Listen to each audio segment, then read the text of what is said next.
Yung iba naman nagtataka, bakit kaya ang luwag-luwag ng buhay ko, lahat ng ginagawa ko magaan, yung pala ang dami lang ginagalang. Kasi, sabi ni Lord, whatever you do to the least of this, you do to me.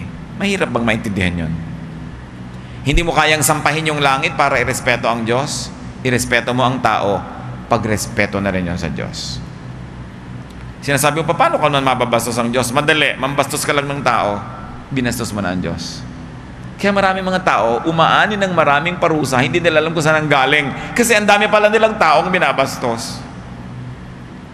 Ang dami pala nilang taong hindi pinapahalagahan.